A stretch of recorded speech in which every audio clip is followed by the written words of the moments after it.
नमस्कार दोस्तों, आज हम आपके बीच लाए हुए हैं उत्तर प्रदेश पुलिस कांस्टेबल 2013 का क्वेश्चन पेपर, जिसमें आपके आंसर जो है रेड कलर से हाईलाइटेड हैं। तो आप लोग इसको भली भांत देख लीजिए और इसमें से जीके के क्वेश्चन हैं उनको आप याद भी कर सकते हैं। तो आप लोग देख सकते हैं, पहला प्रश्न है निम्न।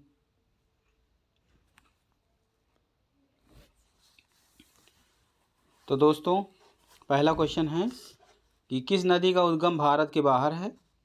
ऑप्शन ए है ब्रह्मपुत्र, ऑप्शन बी है गंगा, और सी है यमुना, और डी है नर्मदा। तो आप जानते हैं दोस्तों कि गंगा गंगोत्री ग्लेशियर से, यमुना यमुनोत्री ग्लेशियर से, और नर्मदा जो हमारी है वो निकलती है मध्य प्रदेश में, जो एक कौन सा पहाड़ है उसी से निकलती है। तो इसका मतलब ये है कि ब्रह्मपुत्र हमारे भारत के बाहर से निकलती है, जो कि चाइना सियाचिन ग्लेशियर से निकलती है। तो इसका ऑप्शन सही है ए। इग्लू क्या है? तो इग्लू आप जानते हो कि बर्फ़ का घर होता है। तो ऑप्शन नंबर सी, गुंबद के आकार का एक घर या झोपड़ी जो कठोर बर्फ़ की सिल्ली से बनाया जाता है, जिसमें एस्किमो रहते हैं। एस्किमो दोस्तों एक प्रजाति है जो कि बर्फ़ वाले क्षेत्रों में रहते हैं। तीसरा है प्रच्छन्न यानी छिपी बेरोजगारी का परिणाम क्या होता है। तो इसका उत्तर है अनुत्पादक कर्मचारियों की संख्या में वृद्धि, अर्थात ऐसे कर्मचारी जो कि उत्पादन में कोई सहयोग नहीं दे रहे हैं, उनकी संख्या में वृद्धि। चंबल नदी किन राज्यों से होकर बहती है?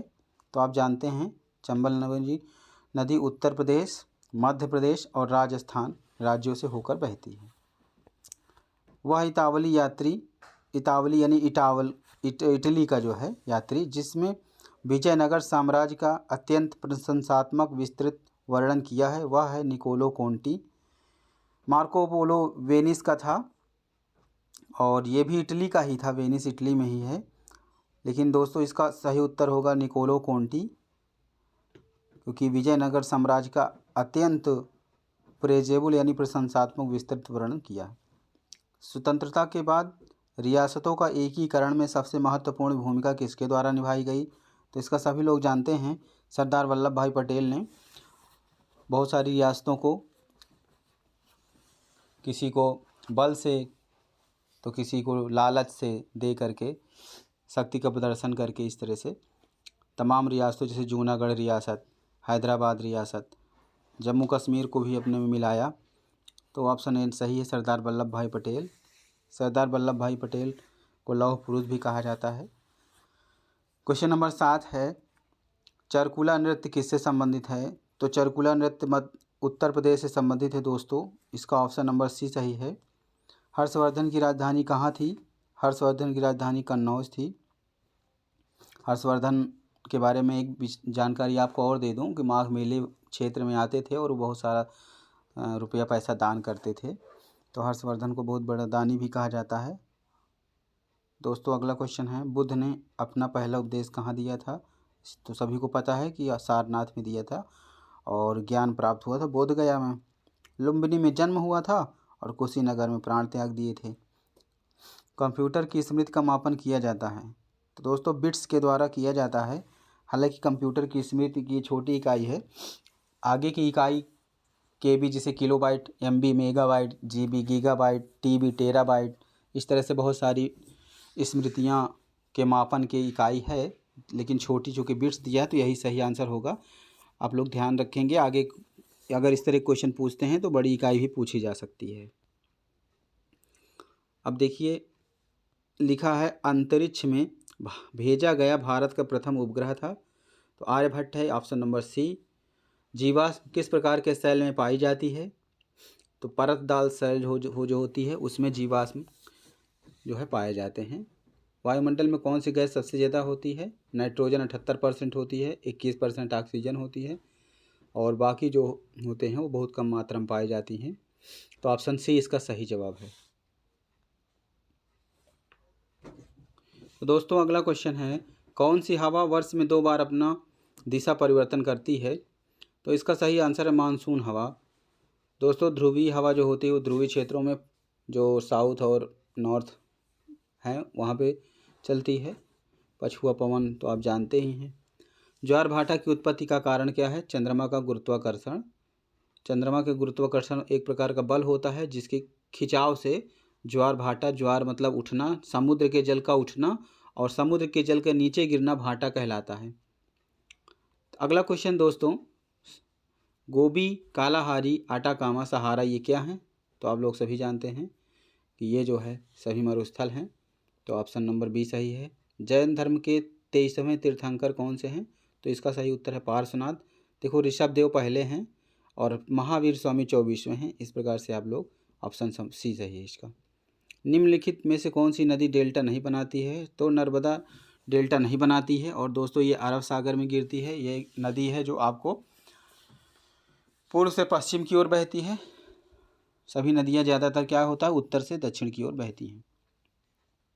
एशियाई खेलों में 400 मीटर की दौड़ में स्वर्ण पदक जीतने वाली पहली भारतीय महिला कौन है? तो कमलजीत सिंधु सही है। इसका ऑप्शन नंबर सी दोस्तों सही है। तो दोस्तों ये देखिए आपका करंट अफेयर से क्वेश्चन है। और नीलकंठ में कौन सा समास है? नीलकंठ में समास बहुब्रीहि है दोस्तों। ऑप्शन नंबर सी सही है।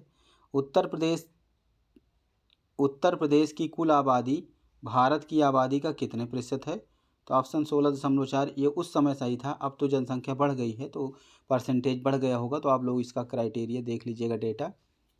क्वेश्चन नंबर 22 है, बांग्लादेश के क्रिकेट मैदान पर किस खिलाड़ी की मृत्यु हुई? तो रमन लांबा। दोस्तों रमन लांबा की मृत्यु बॉल लगने से हो गई थी सिर पे। ये जो है उसी मैदान पे गिर गए थे, फिर उठ नहीं सके। निम्नलिखित में गैर परंपरागत ऊर्जा स्रोत कौन से हैं? तो दोस्तों परंपरागत ऊर्जा स्रोत वो होते हैं जिन्हें हम जीवाश्म के द्वारा प्राप्त किए हैं और यूज करते चले आ रहे हैं, जैसे कोयला है, पेट्रोलियम है। ठीक है दोस्तों। और परंपरागत ये हो गए। तो गैर परंपरागत मतलब जिनका उपयोग पहले नहीं होता था, जैसे पवन ऊर्जा, जिसे हवा ऊर्जा भी कहते हैं। ज्वार शक्ति होती है जो समुद्र के जल के उठाव से जो उत्पन्न की जाती है एनर्जी, उसको हम कैप्चर करते हैं तो उसको कहते हैं ज्वार शक्ति। अगला क्वेश्चन है, भारत की संविधान सभा के अध्यक्ष कौन थे? तो डॉक्टर राजेंद्र प्रसाद थे। अस्थायी रूप से बनाया गया था सिन्हा जी को, लेकिन जो अस्थायी अध्यक्ष हैं वो डॉक्टर राजेंद्र प्रसाद हैं। भीमराव अम्बेडकर प्रारूप समिति, जिसे ड्राफ्टिंग कमेटी कहते हैं, उसके अध्यक्ष थे। तो दोस्तों इसका ऑप्शन नंबर बी सही है। भारत में संपत्ति का अधिकार अब रह गया है। तो दोस्तों अब रह गया मतलब पहले क्या था और अब क्या है? अब कानूनी अधिकार है और पहले मौलिक अधिकार था, फंडामेंटल राइट जिसे कहते हैं। तो अगला क्वेश्चन है दोस्तों, जिम कॉर्बेट नेशनल पार्क कहाँ है? Jim Corbett national park Ramnagar Nainital Uttarakhand में है। ऑप्शन नंबर ए सही है। काजीरंगा असम में है। 27 क्वेश्चन नंबर, सुंदरबन कहाँ पे है? सुंदरबन गंगा ब्रह्मपुत्र डेल्टा बनाते हैं और ये आपका जानते हो सब लोग कि बांग्लादेश और पश्चिम बंगाल के एरिया में है दोस्तों। अगला क्वेश्चन है दोस्तों, ध्वनि मापक इकाई को क्या कहते हैं? तो आप जानते हो कि पहला ऑप्शन ए कैलोरी है जिसे हम ऊर्जा नापते हैं। फ़ारेनहाइट ये टेम्परेचर नापने का है। न्यूटन आपका फोर्स यानी बल नापने का है। तो दोस्तों ऑप्शन नंबर डी है आपका, ध्वनि की इकाई है डेसिबल। दोस्तों इस क्वेश्चन के बारे में मैं आपको एक चीज़ और बता दूं कि मनुष्य 20 डेसिबल ध्वनि से नीचे नहीं सुन सकता और 120 डेसिबल से अधिक भी नहीं सुनाई दे सकता। अगला क्वेश्चन है दोस्तों, हरित गृह प्रभाव किस गैस के अत्यधिक मात्रा में होने से बढ़ता है? ग्रीन गैस इफेक्ट जिसे कहते हैं दोस्तों। तो ये CO2 होता है जो कार्बन डाइऑक्साइड, उसके अधिक मात्रा में बढ़ने से आपका हरित गृह प्रभाव बढ़ता है। ताजमहल बदरंग क्यों हो रहा है? क्योंकि इसमें अम्लीय वर्षा हो रही है, जिसमें जब वर्षा होती है तो उसमें अम्ल निकलता है जिसके कारण उसका जो रंग है वो बेरंग हो रहा है। तो ऑप्शन नंबर डी सही है दोस्तों इसका। अंटार्कटिका जाने वाले प्रथम भारतीय दल के प्रभारी कौन थे? तो दोस्तों ये जो है doctor SJ Qasim. Option number B सही है। APJ अब्दुल कलाम, इसका ऑप्शन सी जो है आप जानते हो कि ये मिसाइल मैन कहलाते हैं। होमी जहांगीर भाभा के नाम पे आपका महाराष्ट्र में बार्क जो होता है, भाभा एटॉमिक रिसर्च सेंटर, वहाँ पे खुला हुआ है। अगर ये पूछता है तो आप लोग जानकारी के लिए नोट कर लें। क्वेश्चन नंबर 32 है, निम्नलिखित में कौन संघनन नहीं है? तो दोस्तों संघनन क्या होता है? जब सूर्य का टेम्परेचर बढ़ता है या हमेशा संघनन होता रहता है, पानी का उड़ना जो होता है वो वाष्पन होता है। और जब रात का समय होता है तो सूर्य का प्रकाश रहता नहीं है और ठंडापन हो जाता है, तो जो वाष्प गई थी वहाँ पे उड़ करके हमारे वातावरण में, वो द्रव के रूप में जो हो जाती है बूंदें, उसी को संघनन कहते हैं। तो दोस्तों ओस जो है, कोहरा है, धुंध है, जो पाला है, ये सब जो है ये आपका संघनन है, लेकिन धुआं नहीं है दोस्तों। उष्णकटिबंध क्षेत्र कौन सा है, अगला क्वेश्चन है। तो कर्क रेखा से मकर रेखा के मध्य का जो क्षेत्र है वो उष्णकटिबंध का है। अगला क्वेश्चन है 34, उपकार को याद रखने वाला। तो दोस्तों उपकार को याद रखने वाला कृतज्ञ होता है और न रखने वाला कृतघ्न होता है। जो अपने कार्य के प्रति निष्ठ हो वो कर्मठ होता है। और कृतकृत शब्द जो है कि किसी चीज़ के लिए, जैसे हम धन्य हो गए तो हम कृतकृत हो गए, इसके लिए यूज किया जाता है। तो इसका ऑप्शन नंबर ए सही है। अगला है निम्नलिखित विकल्पों में से तत्सम शब्द का चयन करें। तत्सम दोस्तों वो होते हैं जो संस्कृत से सीधे हमारे भाषा में आ जाते हैं, और तद्भव वो होते हैं जो बिगड़े रूप हो जाता है। तो जैसे गेहूँ हम कहते हैं, और तमाम दही, इस तरह से तमाम शब्द हैं जैसे। तो इसका सही रूप है अंश, तत्सम शब्द है, यही शब्द है और सब गलत हैं। कल्पक्कम अगला क्वेश्चन है, कल्पक्कम में स्थित है परमाणु ऊर्जा केंद्र। 37 नंबर है अपने मुँह मियाँ मिट्ठू बनना। इसका मतलब है स्वयं की प्रशंसा स्वयं के मुख से करना है। तो अगला क्वेश्चन 38 है, राज्यसभा के सदस्यों की अवधि होती है दोस्तों 6 वर्ष। दोस्तों राज्यसभा में हर 2 साल में कुछ सदस्य हैं जो बदले जाते हैं। तो इस प्रकार से इनकी जो अवधि होती है 6 वर्ष होती है, और लोकसभा की अवधि 5 साल की होती है। देश में मुद्रा की आपूर्ति को कौन नियंत्रित करता है? तो इसका सही आंसर है भारतीय रिजर्व बैंक। अगला क्वेश्चन है मगध साम्राज्य का अंतिम शासक कौन था? तो मगध साम्राज्य का अंतिम शासन उदयन था। 41 सांची स्तूप का निर्माण किसने कराया? सांची स्तूप का निर्माण अशोक ने कराया। क्वेश्चन नंबर 42 सुविख्यात सूर्य मंदिर किस स्थान पर निर्मित है? तो सूर्य मंदिर सब लोग जानते हैं कोणार्क में स्थित है। भारत के वर्तमान राष्ट्रपति कौन हैं? अब ये देखिए वर्तमान राष्ट्रपति पूछा है, उस समय प्रणब मुखर्जी थे, और इस समय आप सभी लोग जानते हैं कि श्रीमती द्रौपदी मुर्मू जी हैं। भारत के सर्वोच्च न्यायालय के मुख्य न्यायाधीश उस समय कौन थे? और इस समय हमसे मतलब है, उस समय थे पी सदाशिवम, और इस समय हमारे जो डी.वाई. चंद्रचूड़ जी हैं। नीला दाबुलरी क्यों चर्चा में है? मिस अमेरिका का ताज मिलने के कारण। तो देखिए ये भी दोस्तों करंट अफेयर से है, तो 2-3 क्वेश्चन करंट अफेयर से पूछे गए हैं, आप इनको ध्यान दीजिएगा।